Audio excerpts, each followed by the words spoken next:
Hi guys, it is April from Getting Hookah With It. Today I wanted to share with you 4 of my favorite historical fiction books. I love historical fiction. If you've been watching my channel for a while, you know that.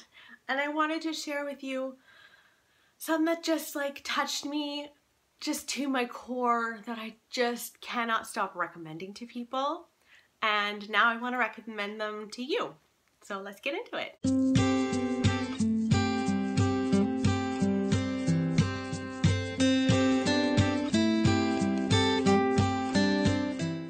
So the first book that I want to recommend to you is Orphan Train by Christina Baker Klein.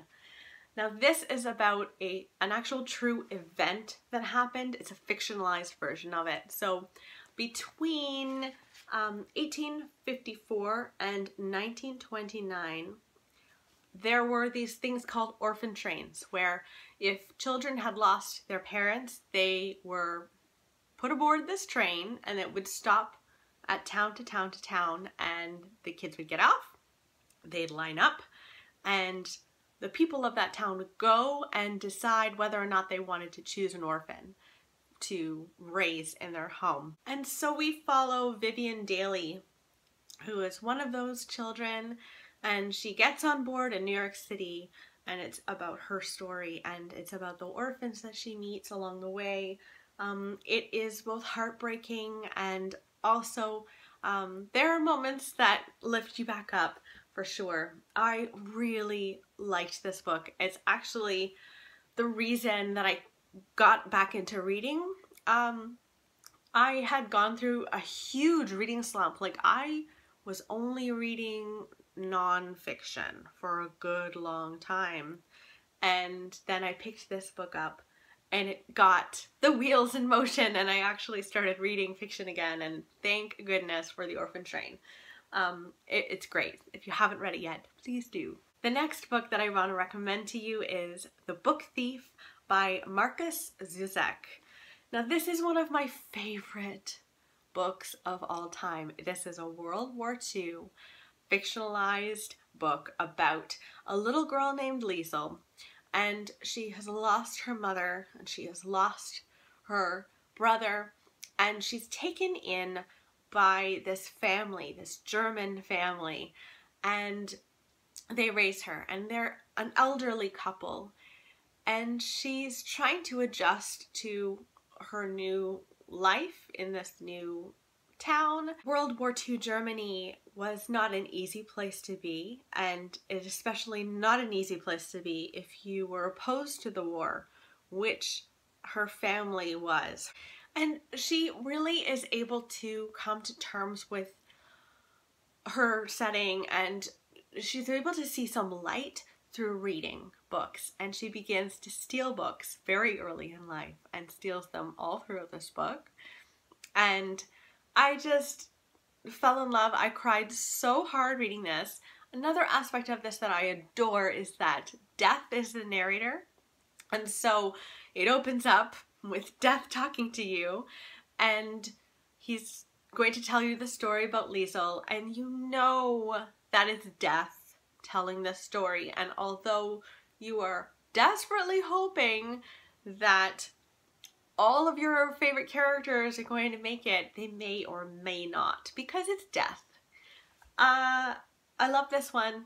It's one of my favorite books of all time. Just love it. I really need to pick up Markus Zusak's other book. I think it's called The Messenger. I really need to pick that up because I just think this is one of the best books I've ever read. The next book I want to recommend to you is The Boston Girl by Anita Diamant.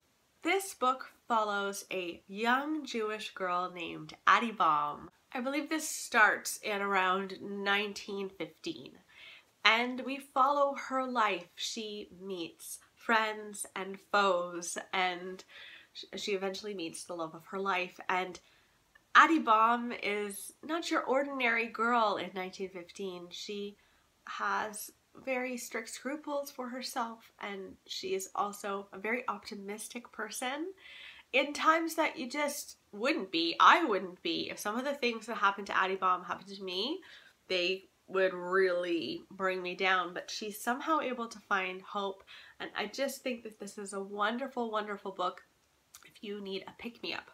I loved it. Finally, I need to recommend The Kitchen House by Kathleen Grissom. I just recently read this book and I can't stop thinking about it. I can't stop recommending it to people. I've done a whole video just on this book. This follows two storylines really. We follow Lavinia, who is an Irish immigrant. She is moving from Ireland to America. So her parents die on the journey and she's taken as a slave. She's actually bought and she's taken in onto a slave plantation, and she goes and lives with slaves. So she adopts this black family who are the most wonderful people in the entire world.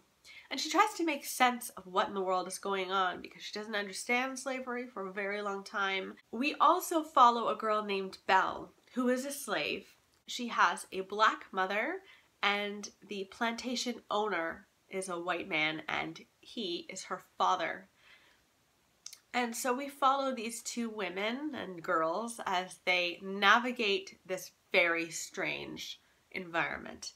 And I just thought it was a wonderful look at slavery and the nuances and strange little things that don't make any sense, but were so prevalent. For example, you know, the white children up at the big house would often be essentially raised by black slaves, and yet there was still some sort of strange hierarchy that as the children grew up, they still looked upon black people as beneath them, and it's just so odd. I still don't understand how this really happened and how this kind of thing still does happen. Slavery is just such a strange beast.